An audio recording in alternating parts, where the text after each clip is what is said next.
respects to New Mexico State Police Officer Darian Jarrott.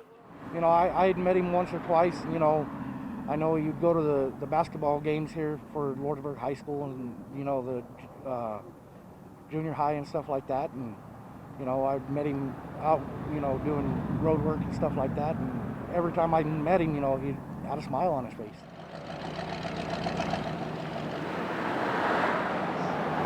It hit close because I knew him since we were like 5.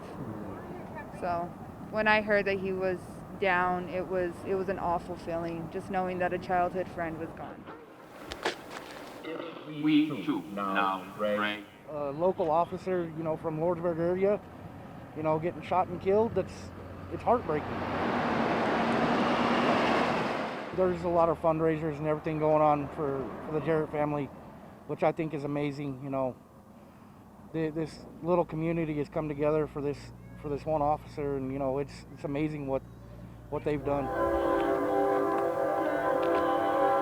Anything happens, we come together very quick. So something like this happening, this is our community. We gather together and we mourn together. Literally, he was the one I would call if I knew he was on duty, and I'd be like, "Are you on duty? My tire went down."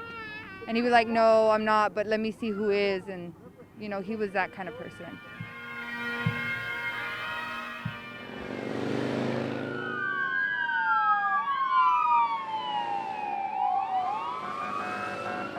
Just seeing the sheriffs come through, and the state police and the city police come through, I think that's just a remembrance of him, because that was his job.